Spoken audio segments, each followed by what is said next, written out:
Well, good afternoon, everyone. Excited to have you join us here today. We've got a pretty exciting show, a lot of great information, a lot of great topics. I'm joined today by Matt Zaccaro. He's one of our lead advisors here on the team.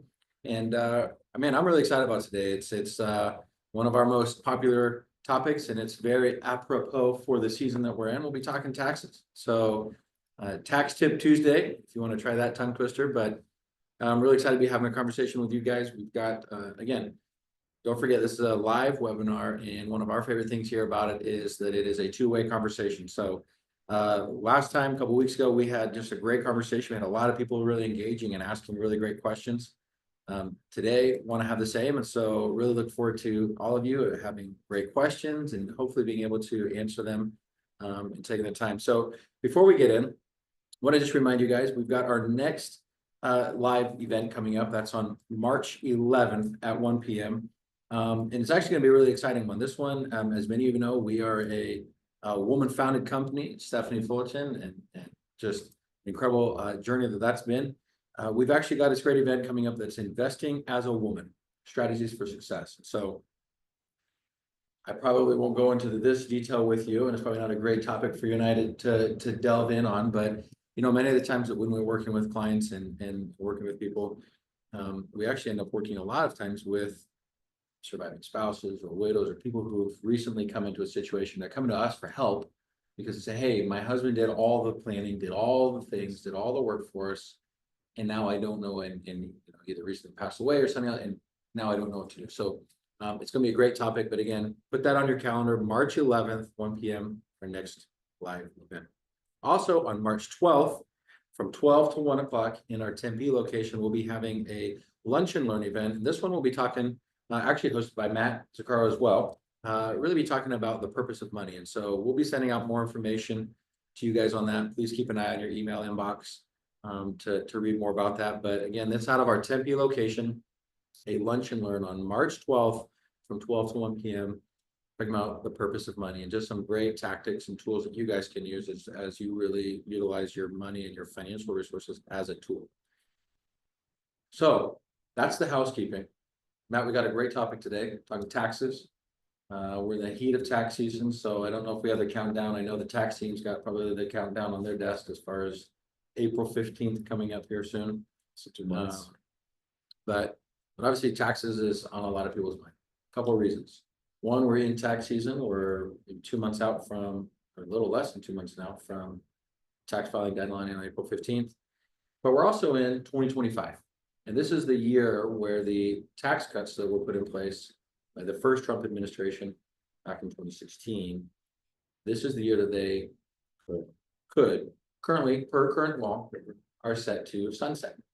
And so what people are looking at is, hey, this is really your last year for current law, unless Congress acts. That's a big if. The taxes really are on sale. Current law says next year in 2026, taxes are going up. So it's a big topic, something we got to really get into.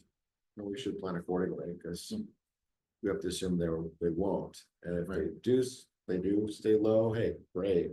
But we should be planning that they're not going to. Right. Okay, Matt, you're joining us today. We're talking about taxes. You are a certified financial planner. I am a certified financial planner. A lot of times people go to their CPA, not a CFP, but their CPA to do their taxes. So that's a certified public accountant. Certified public accountant. That was a test. Tell me a little bit about the difference in the role when it comes to taxes between a CFP and the things that you're doing to help clients when it comes to taxes and what a CPA does and where I know we've got a lot to go in, but I wanted to set the stage for why it's important to have both talking taxes. I mean, I had the luxury of being able to see both sides of it. Because I did, go through the certified financial planner coursework, but I also did grad work in taxation and really developed a passion for that. And, I have great respect for accountants. I think the biggest observation is that accountants, they want to file taxes and give some degree of counsel on taxes. They don't necessarily want to do what we call tax preservation strategy or dig into ways to save people money. Yep. They really just want to file taxes. Yep. There are some exceptional, CPAs that will do a little bit of tax preservation strategy as well. But they're more uncommon. Most of them just want to file taxes and take your shoebox of receipts, put together everything, and then give it back to you. And hey, your taxes are filed. I'll be there for an audit, help prevent an audit, point out things that will offset an audit. From a more broad-based planning standpoint, certified financial planners look at all the angles of taxation. They look at what causes the taxation. How do we reduce the taxation? Is it personal income that's causing it? Is it business income that's causing it? Is it one of the biggest causes investment income that's causing taxation? How do we replace assets called income shifting? How do we move securities that are causing taxation to places where they won't cause taxation or could defer taxation? So they're kind of we're looking at everything from an overview, and we're much more proactive. Right. Someone once gave me an analogy that CPAs are like medical staff that go into a battlefield after the battle's already been fought and try to save some lives. Where the CPAs, we're the ones that try to prevent the battle from starting. So we're much more proactive. They are much more reactive. They're talking to you usually after the first of the year when the curtain's already set on taxation. So to kind of summarize that, the role between the CFP and the CPA, the CPA is kind of looking in the rearview mirror. He's talking about things that have already happened. And the CFP is looking ahead to say, they're looking out the windshield saying, okay, let's avoid what's coming up. Is that a fair way to summarize that? Yeah, so to work in conjunction with the CPA, right. If we're seeing things that they can't see and we can point out, it's very harmonious for the client because they're having all their bases covered. Yeah. Now, when you sit and work with clients, and obviously, different tax seasons, different seasons, what's the number one thing that people often overlook when they are preparing for tax season? We're in tax season now, a couple months out of the year, but you've got 8 months out of the year. It's not tax season, so we're typically seen as tax season. They tend to look backward, right? They tend to not do enough preparation, until they don't start looking at preparing until after the first of the year. I look at January 1st as preparing for the next year, not for the past year. So, they should be looking ahead to tax preservation strategy throughout the year and not going, okay, the curtain's already set. How do I save some money? And that in many cases is too late. Yeah. So, most people typically think about taxes once a year when it's time to either go see if they owe or if they're going to get a refund. What are some of the advantages you see when you say, hey, January 1st, that's when I'm planning for the next tax year? Because anything that happened after the 31st, typically, I think there are some things that you can wait until they have 15. You're limited though. You're pretty limited. So anything that happens after the 31st, hey, it's in the books. It's done. Curtain set. Maybe it's locked in, set in concrete. What are some of the some of the advantages to planning year round and kind of taking the approach that you're talking about starting on day one? I think one of the largest, typically in retirement, the largest line item for retirees is taxation. And because you're on a fixed income or some sort of and you're no longer working, but it also tends to be one of the areas that's most controllable. Typically, we can control taxation by looking at the investments which are causing the taxation. There's only so much they can do about pensions. Only 85% of Social Security is taxed at the federal level and not state. In 41 states, there are 9 states that do actually tax your Social Security. Arizona doesn't have any one of them. So I think it's looking at all the areas that you have control of from January 1st. What's causing me taxation? What caused me taxation last year? What can I prevent this year? What deductions can I take? What kind of taxation are my investments causing me? Am I paying ordinary income on some of my dividends? Am I paying dividend taxation income? Right? Am I getting just interest income on CDs and bank accounts? What's causing my taxation? How do we reduce it? How do we eliminate it? There are ways to do that. And then looking at things that can reduce your taxes. Can I contribute to an employee retirement account? Can I contribute to a health spending account? Right. Can I prepay certain types of taxes in advance? There are strategies that you can take, but you should be acting early in the year, not waiting to December to do that. I know it's quite interesting. We obviously have a chance to meet with a lot of people in retirement, a lot of them planning for retirement.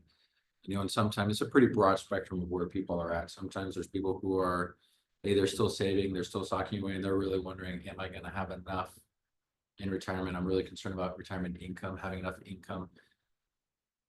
And there's certainly quite a few people like that, and we're typically able to help position them in the right spot. But there's also another group of people that we deal with a lot, and that is people who are in retirement and actually find themselves at the happy situation I will add, but the happy situation of actually having more income in retirement than they did in their working days because they were so diligent at socking away. And then you have things like your RMDs, or you have certain products that your pension starts, Social Security starts. So there's things that just kind of automatically trigger that add up, and you're actually making more. So you're actually in a higher tax bracket than you were in your working days. What are some of the things that I guess some common deductions or some common strategies that you see where people will actually will either lower their tax bracket, never mind actually pay lower their tax bills? And you touched on a couple of deductions. Yeah, but I think it all starts with a good financial plan. Most CPAs, few of any, will actually do a financial plan for a comprehensive financial plan and show what your taxes are going to look like in the future by projections. Right. Where you can see, oh my gosh, I'm going to shift brackets up 2 brackets in 5 years. I'm going to be in a higher bracket retirement. It gives you time to start taking some tax strategies to reduce that over time. Now, what can you do? Well, you take all the deductions that are allowed to you. If you're a business owner, find out which deductions you have as a business owner. If you're a business owner, make sure that you have the right taxing strategy. If you're a sole proprietor, should you be taxed as an S corp? Should you be taxed as a C corp? Should you be taxed as a partnership? Yeah. Should you be a sole proprietor? Right. If you have children, there are tax credits that you could take. Like I said, your investments, that's to me is the biggest area that we can help, is looking at people's investments, finding out the cause of taxation, and then maybe repositioning some type of investments that are in their brokerage account to an IRA or a Roth for maximum tax benefit. Yeah. And then factoring in when you're going to change brackets and being aware of it so that you know, hey, this is coming up and there's no surprises. I always think it's always a fun exercise to go. And this is a shameless plug for some of the planning tools we use. And of course, this last year we brought on board an in-house tax team. So now we have Beth Elwell. I know we've communicated a lot about her and her team. Well, they're in the thick of tax season right now, prepping taxes. But when it's not tax season, a lot of times we'll actually work together. And I know you've worked with her with a number of different clients where it is that hand in glove. So obviously she's a CPA and we have CPA on that team. Matt as a CFP, it's kind of having that team approach to being able to look not only rearview mirror, but also have that strategy in place for the future. And we use a lot of different tools here from a planning standpoint. So different retirement planning softwares. We have a range of different softwares and specialized software that we use to help plan. And I like it because it's kind of like you get to time travel. Yeah. And so we're sitting with someone, Mr. and Mrs. 60-year-old. We're wondering if we're going to be able to retire, or what does that look like? And we're actually able to plug in and fast forward 10 years down the road, say, hey, at 70 or at 75 or at 80, this is what you're, using today's knowns, right? And some assumptions, you got to say, this is where you'll be at from an income standpoint. This is where you'll be at from a bracket. But if we make 1 or 2 of these adjustments, it just entirely changes not only the rest of life, but state, family. It has a pretty broad impact. So it's one of the things that I love about what we do is using some of these tools to, put that long range plan. It's not just planning for next year's taxes. Tax saying, okay, what are the steps we're taking today that are going to impact us 10 years down the road? I can't believe how many people get in that come to us and say, like, I'm paying more in taxes now than I was working. Right. I wish I had done some planning, wish someone had taken my hand and shown me where it's coming, so I could have made some changes then. Yep. And even I said, I wish I could have made some of these changes 20 years ago or whatever, because it's not something that happens overnight. It's just a slow build. Yep. If we can point it out to you, help make some changes. Again, I think taxes is one of the most controllable things we have. For that reason, we have no control of the government, but we have control of our personal taxes to a large degree. Yeah, we have control, but this is one thing that I guarantee you is never going away, and that's taxes. Likely taxes are going to go up. Taxes are going to hit you, whether it's at the state and local level, whether it's the federal level, whatever. The fun fact is astronauts, if you're in space, you still pay taxes. So you could be orbiting the Earth. We have a couple of it's in the news right now, a couple of those astronauts that have been stranded in space or whatever that's going on there. But yeah, they're still paying income tax. They're still paying property tax. Can you imagine that? You're hovering around the Earth, you're paying property tax for a little postage stamp of property. So I want to remind you guys all, please submit your questions. If you haven't yet, pull open the app, type it in. We can see the questions you are going to be asking, but we'd love to get to some of your questions here in a minute. But Matt, a couple more things, if you don't mind, I guess.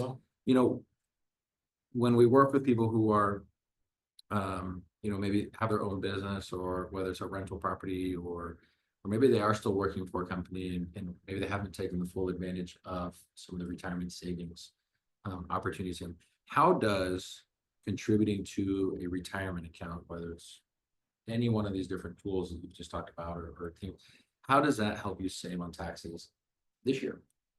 All right, yeah, there should be some clarification of someone saying the most important thing for me is to save taxes right now. Okay, well, one of it's looking at, either employer's retirement plan, or if you're self-employed, a multitude of different types of retirement plans you can set up that would give you an immediate tax deduction on what you contribute up to a certain limit.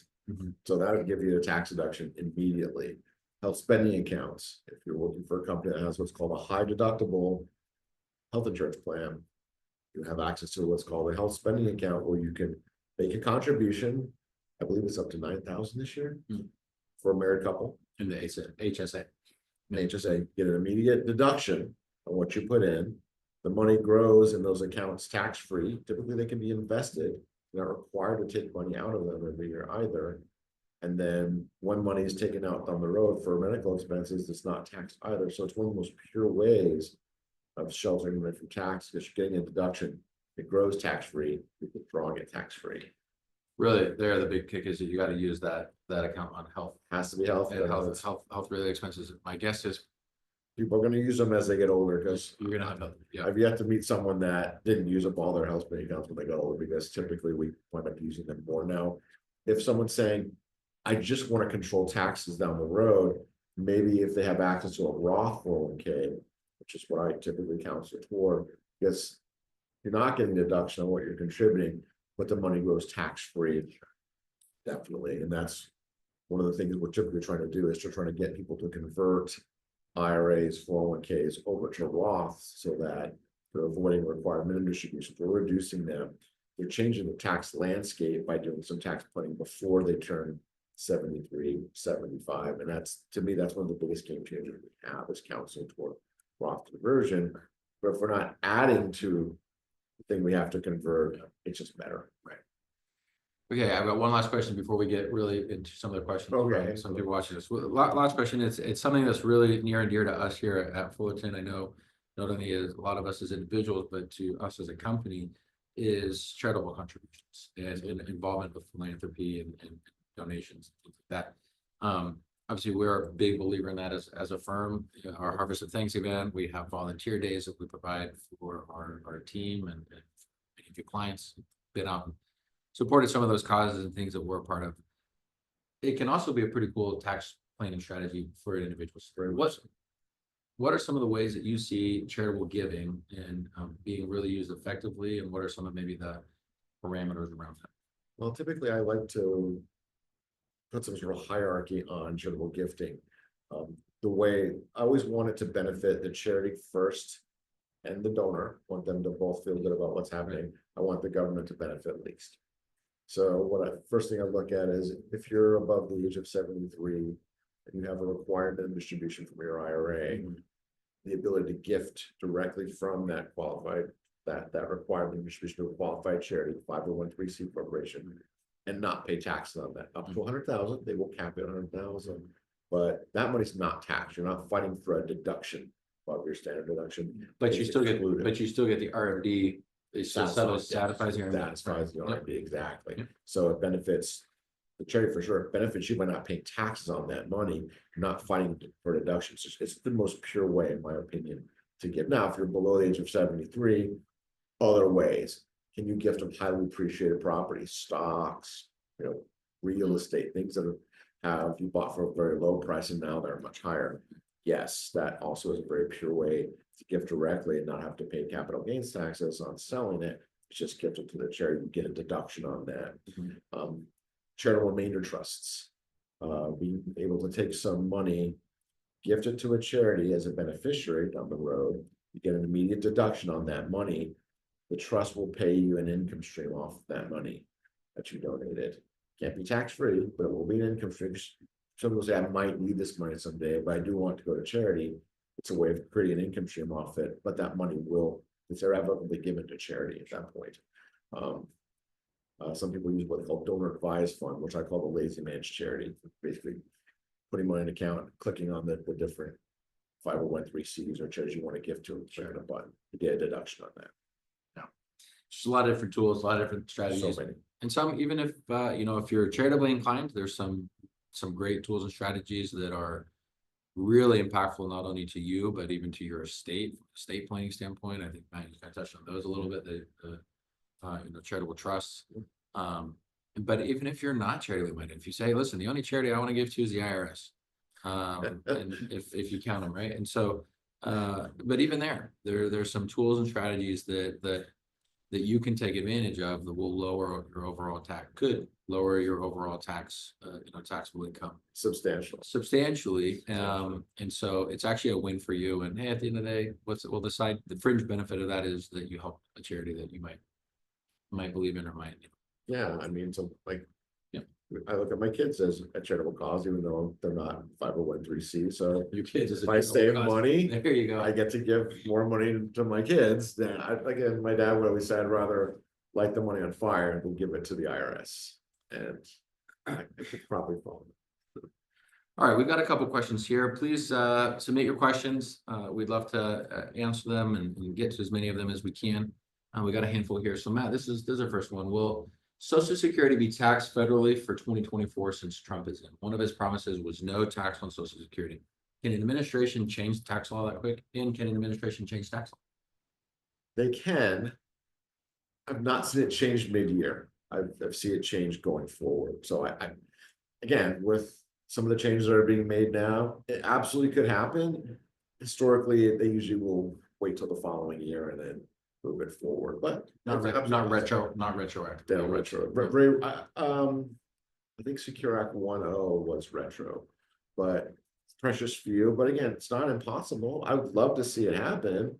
Of taxing Social Security, not taxing. Yeah, I'd love to see it happen, but again, I would take a wait and see attitude on that. I would plan for it. I would plan to have your Social Security be taxed for 2025. Right. If it's not, hey, great. She was even asking for 2024. So no, what we would expect is that we're already in tax season. There's already a lot of people who file taxes. So at this point, the tax law for 2024 is what's in place. 2025 is what I think maybe potentially, but likely not. Likely the way they would announce that is for 2026. Say it's nice to have a dream. Nice to have it. We got another one. Did you say earlier, we were kind of talking about the states that do tax Social Security and then the states that don't tax Social Security? Is Arizona one of those states? Arizona does not tax your Social Security at the state level. All Social Security is taxed at the federal level, but there are only 9 states that tax your Social Security at the state level. Colorado, New Mexico, Connecticut, Rhode Island, West Virginia. Who am I missing? Utah, Montana. Oh man. 2 other. No, California's not. No, Hawaii, maybe. Minnesota, lest we forget Minnesota. And then one other state I can't think off the top of my head. It'll probably come to me. But yeah, those only 9 states tax your Social Security. And ironically, those states have really high state taxes as well. So if you are someone that is council is on snowbirds. Some snowbirds come and live here half the year in say Minnesota. May make sense to file as an Arizona resident versus a Minnesota resident. Good question for your CPA. Great question. Here's another question. I am a retired client of Fullerton and use another CPA for calculating estimated taxes. And wonder if it's best to use our tax team instead, and what are the benefits? Is it best to utilize your services starting this year? And then would I need to set an appointment about? I'll take this one, and you can jump in as well. I think, absolutely. We think one of the most important things to have in your financial planning is a good relationship and someone who knows you and knows your life. So that's one of the reasons that we actually brought in a CPA firm to be part of our team. Kind of as we were talking earlier, there's the CFP and the CPA role. One is the advisor is looking kind of into the future and knows your plans, kind of knows your goals, knows your financial situation of where you want to be and how we're going to get there. And then the tax team really is looking at how do we, best file against that and record what you're doing. So it really does make a lot of sense to have that in-house. And again, people who are working hand in glove. So obviously we would love the opportunity to do that work with you and have you set an appointment. We will send out information after this webinar is over this afternoon. We'll send out information to everyone on the webinar and provide more information about how you can schedule an appointment. But we really believe also that it's important that you have a great relationship. And so we hope that you have that here, and not only on the financial planning side of things, but also on the tax side. So yeah, we'd be honored and would love to have the opportunity to work with you this tax season even. So I know that appointment slots are filling up very quickly. You can imagine the tax team over there. I think they're already working 6-7 days a week right now, some of the team. So we will send more information out about that and invite you guys to reach out and make an appointment with our tax team. A couple other questions before I get into some of that. I think a couple of the key takeaways, Matt, that we're talking about today is that plan early. It's never too early to start planning on ahead. Really consider that year-round tax planning. I know that we're coming up against the April 15th. Of course, if you need to, make sure you file an extension. If you have to extend, don't be late. Whatever you do not file late. Make sure that you file an extension if you're not going to be able to make the April 15th deadline for whatever reason. And then really seeking out some professional guidance and having a team approach to your overall tax planning. That's something I know that you've seen. I mean, I think that to me, that may be the biggest pitfall in tax planning is one, getting no counsel and relying on TurboTax, relying on some tax program. Number two, just getting the advice of a CPA, right? Because again, you're just getting filing guidance typically. Should have someone that looks at everything, point out where there are tax preservation areas that we can make a difference on. The state areas that we can point out that hey, the state taxes are no joke either. So it's being able to look at everything as a whole and then saying, hey, we have the CPAs right here that we can work hand in hand with in one company, one family office. We have a question here, and I think it's great. Is hey, I bought a home in Italy last year. First of all, congratulations. That's awesome. Do I owe taxes on that home here? And so, we do have a number of clients that have maybe a home abroad, or they were working in foreign service or company, or they have a spouse that's from another country, and so they're from another country that have some sort of assets in another country. So I know there's a lot of implications with that, but I guess answering the first question, would they owe taxes? Most countries have what we call reciprocity. So the ability for them to say, hey, you owe taxes in our country as well as your own and communicate. We have a client that lives in Singapore part of the year, and we found him a CPA that works with Singapore expats so he can file his taxes in both countries and not have to worry about it. Another client that lives in Great Britain half the year and Los Angeles the other half. She has to file in both countries, and they have reciprocity. They will communicate. So it would be good to find a CPA that has expertise in Italian tax and US tax. They're out there. I mean, just look them up. It's good to have someone that can cover both bases, because what you don't want is a tax bill 5 years from now from the Italian government, or vice versa. You don't want the US government sending you a tax bill, because again, they do have what's called reciprocity. They can track you down and make you pay. There's other implications. I know working with Beth, there's a number of clients that we work with. You mentioned the one in England and Singapore. We have a couple clients in the Philippines or Mexico, or just any other countries that quite a handful actually. And there are a few implications even beyond just what your taxable bill is. There's certain tax filings that you have to provide. One is called the FBAR, FBAR. And basically, if you own an asset or a bank account outside of the United States that's worth or has cash value of more than $10,000, you have to fill out on your annual form what's called an FBAR. And so it's a submission. The penalty for not doing that is pretty steep sometimes. But again, working with the CPA and just walking through that process, it's typically no issues.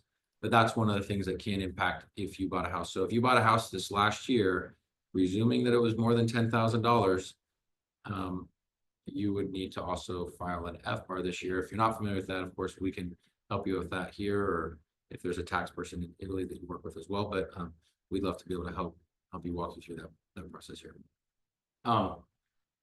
Okay, so we've got one other question. This will be our final question of the day. So the Trump talks about doing away with the IRS income tax. Should we wait until that is implemented to withdraw money from IRAs, 401ks, 403bs, or transfer it to a Roth? Say a resounding yes. Wait until tax law has actually passed and it's in stone before you do anything. Because if you don't, it may not be reversible. We saw people doing Roth conversions the first year Trump got elected. And then he said he passed the first part of an act which says they're irrevocable, you can't undo them. So I would say don't do anything until law is put in place and it's in the IRS code. If you don't see in the IRS code, don't do it. Again, definitely consult with a tax specialist on that before you do anything. Yeah. Absolutely. Just be, how many times have we heard politicians say something that never happened? Right.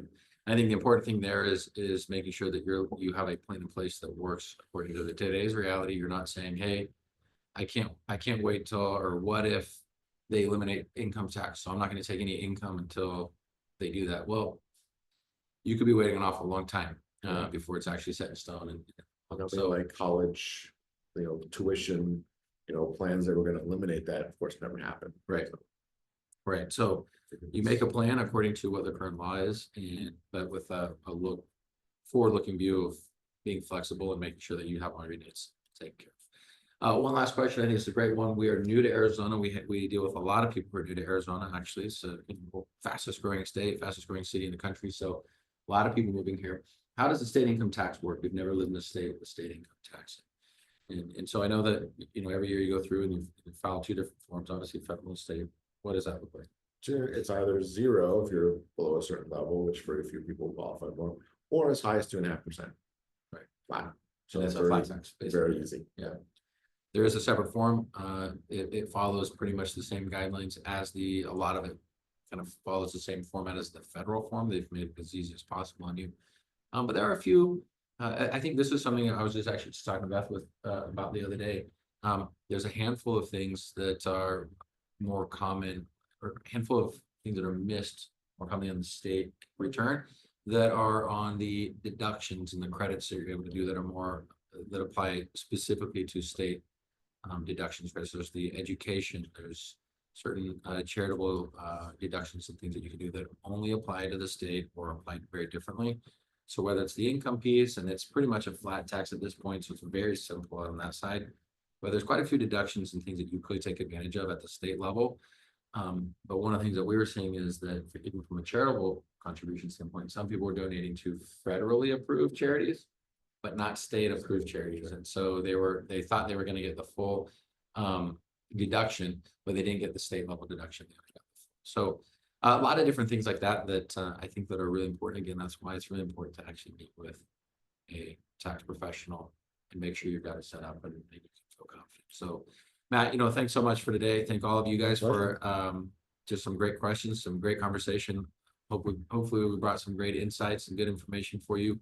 We will be following up this afternoon with a follow-up email on ways that you can connect with our tax team, whether it's setting an appointment here with someone in our office as an advisor and saying, how can I get a plan going in place, for 2025, or if it's, still looking to file your taxes for 2024, we'd love to help be a part of that. And we'll send more information on how you can do that. Just a quick reminder, March 11th at 1 p.m. It's our next Fullerton Live event. We will be talking investing as a woman, investing for women, and some of the strategies for success that you can use in that regard. Also, March 12th down in our Tempe office from 12 to 1, we have a lunch and learn. Again, the purpose of money is the topic. Hosted by Matt, who'll be giving a presentation. So we'll be sending more information out on that. Make sure you watch your inbox for that. So until next time, we will see you guys. Thanks for joining us and spending the afternoon. Thanks.